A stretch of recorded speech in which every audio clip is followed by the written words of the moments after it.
6 महीने मायके रहने के बाद आज बेटी ससुराल जा रही थी।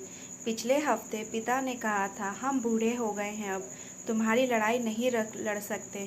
कान खोल कर सुन लो, अपना घर बचाओ और बसाओ, जैसे एक औरत बनाती है अपना घर। बेटी ने पिता की यह चेतावनी भी वैसे ही मान ली थी जैसे उसने हर चेतावनियाँ सीखते समझते हुए लड़कपन से जवानी तक मानी। क्या पहने, क्यों पहने, बाल कैसे बांधे, कैसे उठे बैठे हंसे, सब पिता के बोलने से पहले पिता की आंखों से ही पढ़ती रही और उसी की अनुरूप ढलती रही।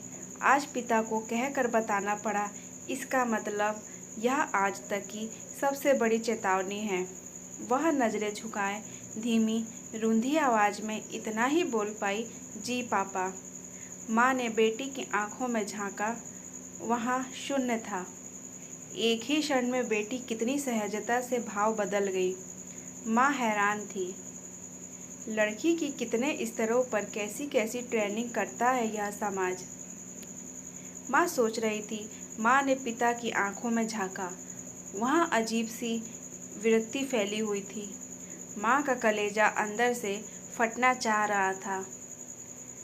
एक औरत कैसे बनाती है घर, ये मुझसे पूछो। उसी यातना, बलिदान और गुलामी के लिए बेटी को मनाना है। माँ सोचती रही। सुबह पिता दामाद जी से बात कर रहे थे, वीकेंड पर बेटी पहुंच जाएगी बेटा, आप उसे स्टेशन से रिसीव करने आ जाना। बस, हम आपको ज़्यादा कष्ट नहीं देना चाहते। आप काम में ज़्यादा व्यस्त रहते हैं, इसलिए हम इसे वीकेंड पर भेज रहे हैं।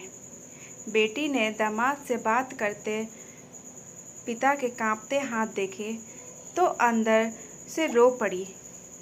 पिता आज उसे छोड़ने स्टेशन तक नहीं आ सके। घर से ही ज़रूरी नसीहतें देकर उसे विदा किया। भाई और माँ स्टेशन तक छोड़ने आए।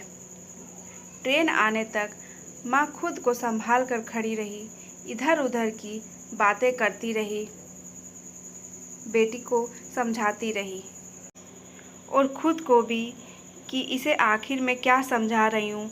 खुद को भूल जा, यही ना। लेकिन खुद को भूले बिना बसती भी तो नहीं लड़कियाँ। उसने मजबूरी का ठंडा लंबा सांस लिया। बेटी को ट्रेन में बिठाकर वह नीचे उतरी और वहीं स्टेशन पर एक बेंच पर बैठ गई।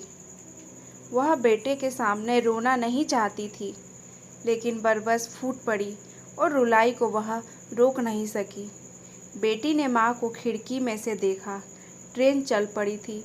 बेटी ट्रेन से उतरकर वापस आना चाहती थी, लेकिन उसके सर पर अब नसीहतों की और भारी गठरी लदी थी। वह उस गठरी को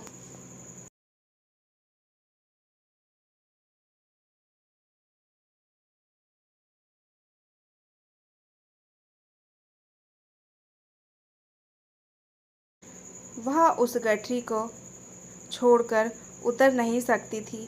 सारे रास्ते वह रोती रही और गठरी को संभालती रही।